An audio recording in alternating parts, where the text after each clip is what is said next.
It's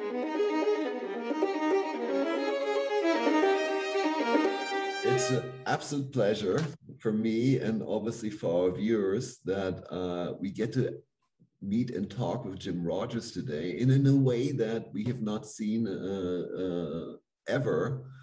But what amazed me still is that between you and George, and short selling had been around from the 20s and even earlier, if you go back into history and futures. But you took on investments on the short side in significant scale. And the typical, that was kind of laughed at. It was not considered kosher. It was complete rubbish philosophy, but you went against the stream back then. Tell me about that. Well, it was, if one dug into investing in those days, you realize that very few people sold short. Very, it was almost unknown. I remember once that I was a party in like 1974, and I was talking to a young hippie, a young yuppie like me, and she said, "Oh, where do you work?" I said, "Oh, I'm on Wall Street." She said, "Oh, you must be terrible. I'm sorry to hear it, because Wall Street had been in a horrible bear market." And I said, "No, I'm short."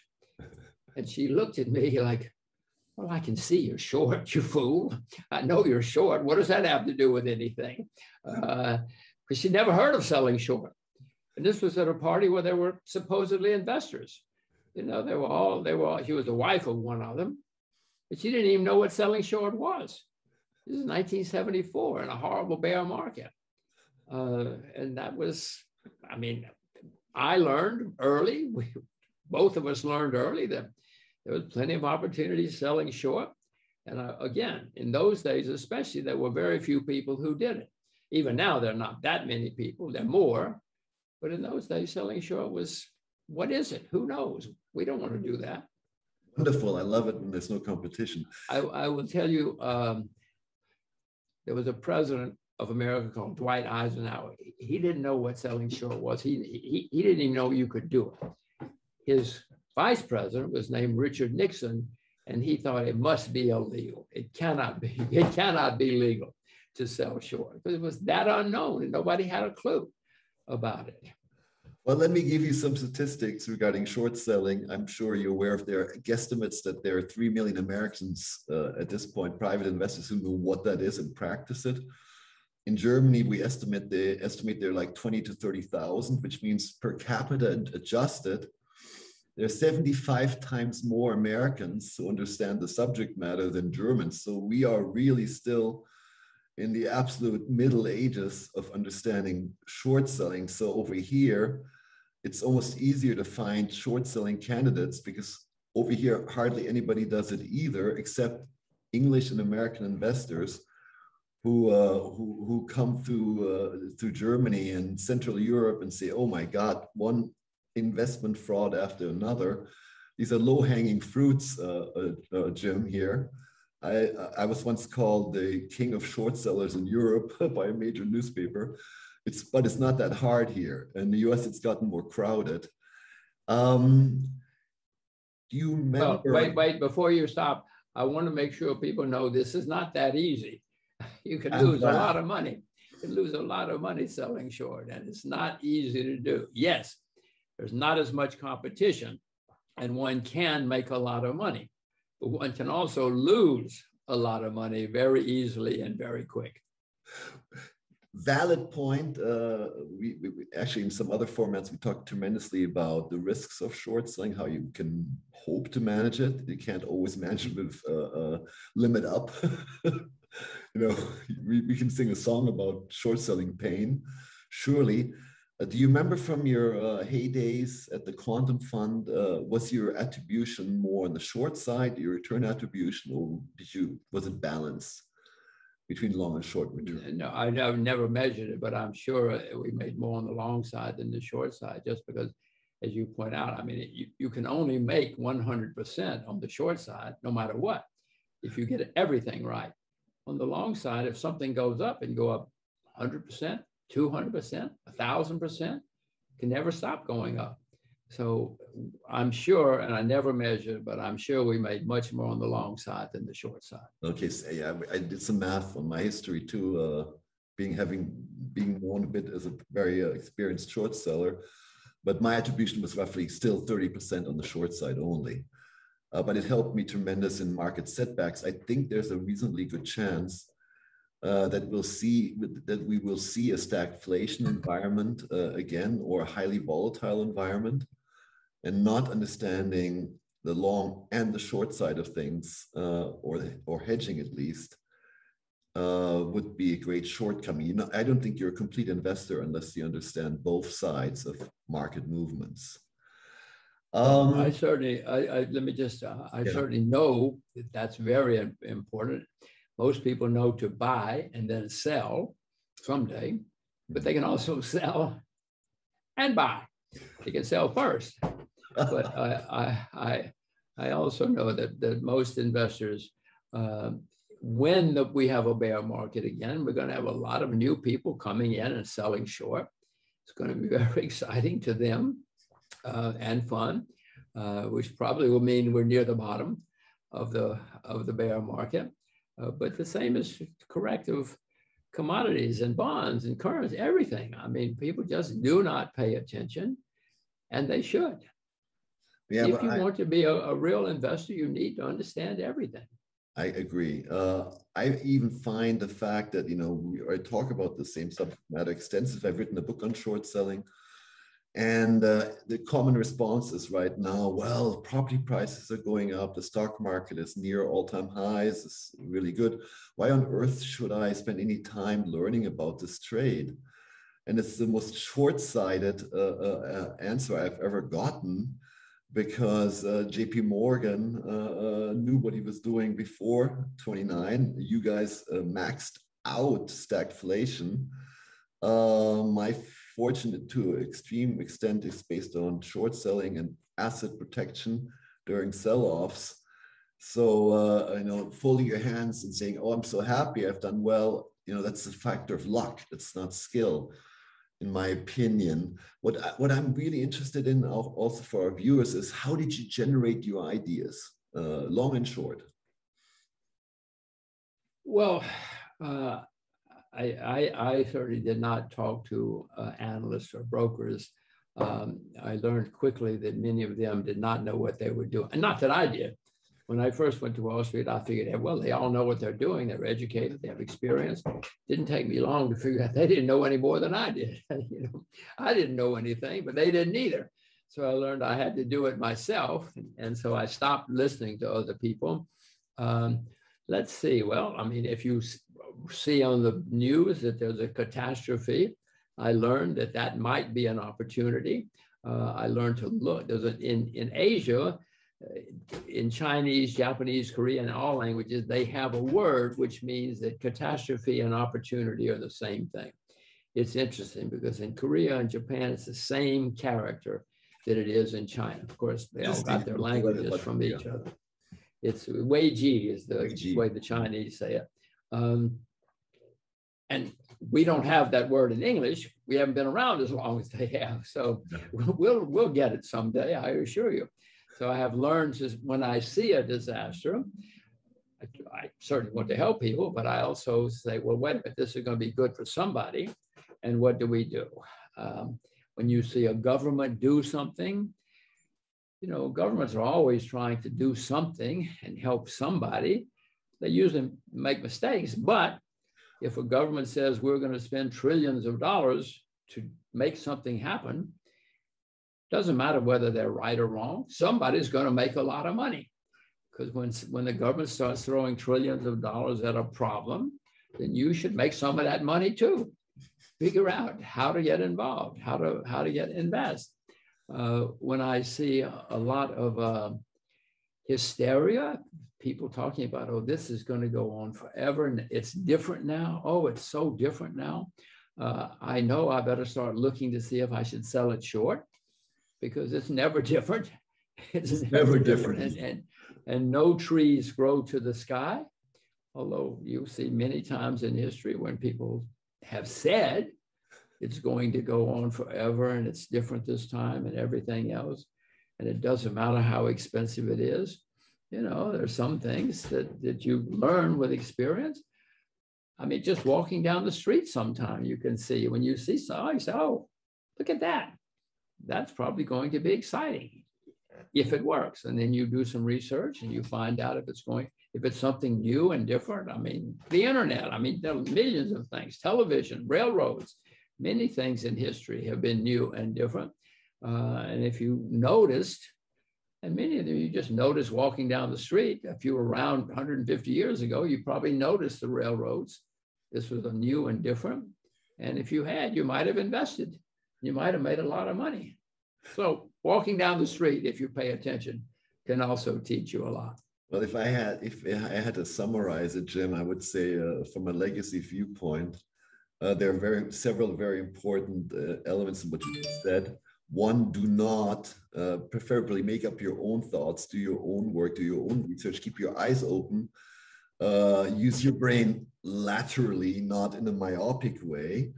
That's painfully obvious. Then the space of excessive euphoria is a place to go, and mayhem. Literally blood flowing in the streets is a legacy information. And then the third thing I take from what you just said is that governments will overreact and will create one, a mayhem, and two, also opportunities. And it's important to read what those in power are doing and where the path is leading. Those are really good idea generators. Let me ask you another question, which I've touched on in our last call, but you guys fascinate me, and the returns are sensational. Risk management. Last time you said we talked, risk management began when we got a margin call. But let me ask you, in that context, I'm not sure I buy that completely. Because, one, the degree of diversification. Were you very concentrated in 1, 2, or 3 trades at one point or time? Or were you more broadly diversified in 10, 12 things? And did you follow your exposure? I mean, I've managed hedge fund teams, proprietary trading funds, all for 3.5 decades. And I always was a bit concerned about exposure, portfolio concentration. How did you deal with those two issues?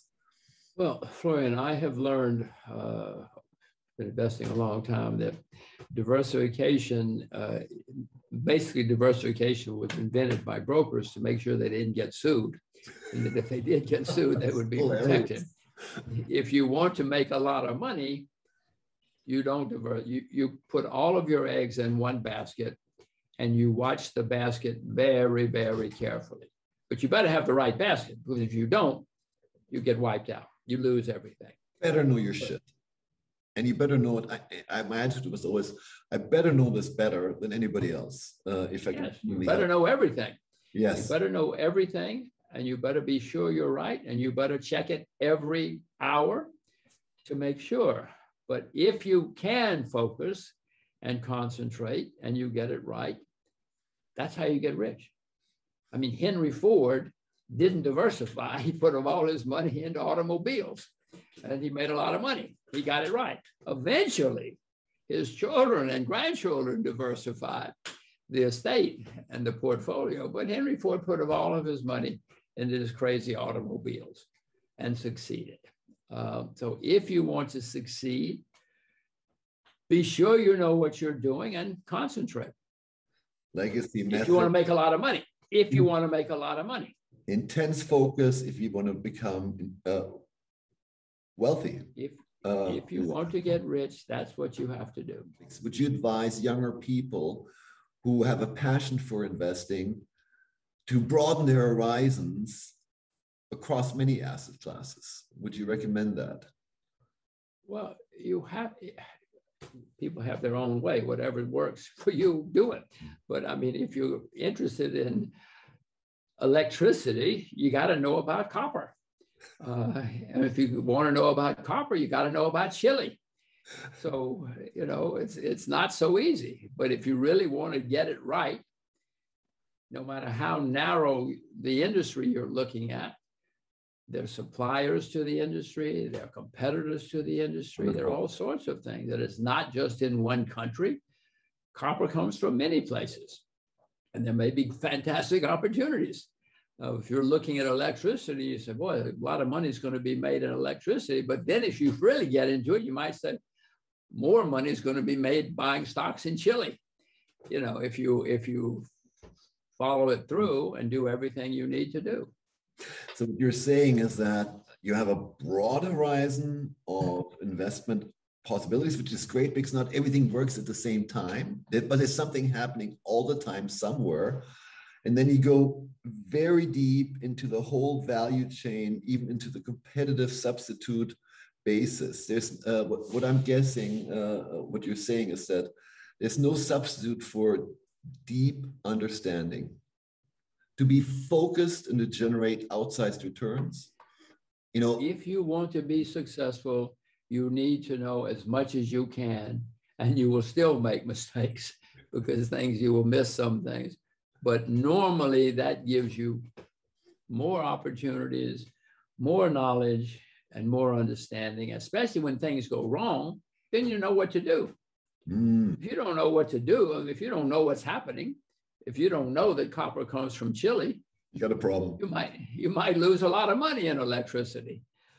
Let's talk about sacrifice. You know, I speak quite often. We have young analysts, young hedge fund managers, and so forth. And I run across vast portion of the younger population and the older also say, look, I want to work 40 hours. I want to be really rich. I want to take the shortcuts. No, I will take my 6 weeks vacation. No, I will not work after 6 p.m. I personally, my experience has been over 4 decades that you can't have everything. And, you know, we talked a bit about private life. Also, it's rough it can be rough on a marriage, on a relationship when you're working 100-hour weeks. I'm sure you worked 100-hour weeks as well. Are these people dreaming outlandish success with a moderate or slightly above average workload? Or are we old schoolers and we're fooling ourselves? Well, everybody has to live their own life. As I said before, I loved it so much. I wish the market didn't close so I could work, you know, always. And I loved it so much. It was not work for me. It was just so exciting and so much fun. Constantly, it's you against the whole world. Sure. And that was great fun. People ask me about balance, and I say, don't ask me about balance, because when I'm into something, that's all I want to do. I don't care about anything else. Forget the marriage, forget the sports, forget everything. That's all I want to do. And when I went around the world, you know, I went around the world twice. There was no balance. If you have balance, you're probably going to get killed. So I throw myself into whatever it is I want. And the balance comes from, after I've done that, then, okay, what's next? What do I do next? You know, right now it's children. I love my children. I would like to spend all my time with my children. But so I am not a person with balance. I advise against balance, but if that's what you want to do, then for goodness sakes, do it. You know, some young man once said to me, oh, how can they expect somebody who's 25 years old to work all the time? And I said, that's the only time you're going to be working all the time. When you're 46 or 56, you cannot work all the time. Yeah, you better do it now.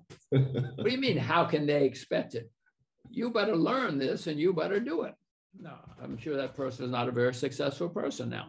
He didn't want to work too hard, but that's fine. That's fine. If that's what you want. I had friends who seriously thought there was something wrong with me because I worked so much. But as I say, Florian, I never thought I was working. I just loved what I was doing. Yeah, we're living flow, and it provided so much joy. And it's the all-in concept. I mean, the question sometimes it's who are you and what do you really want to do? And if you want to succeed, my own assessment has always been, I don't know a single, I was a professional basketball player. I don't know a single high-level professional athlete who says, I'll do it with 2 training sessions a week. And how are you going to become a star or legendary investor by saying, I'll work 9 to 5? Nuts. There's too much competition. The subject matters are too complex. I'm not a born genius. I've acquired some intelligence, hopefully. So, please. But Florian, everybody does have to do it their own way. Yes. My way was my way. I now know. Yeah. When I was 23, I didn't know as much as I know when I'm older, and I found my way and I pursued my way. I can remember when I was going to go around the world on a motorcycle, people said, you're crazy. You're going to get killed. Why don't you just fly? Why don't you just fly around the world? They obviously didn't understand what I was interested in. But I learned to do it my way. Okay. Thank you, Florian. It was fun. Jim, all the best. Talk to you soon. See you again. Bye. See you at the beer hall. Thank you. Thank you. Bye-bye. Bye-bye.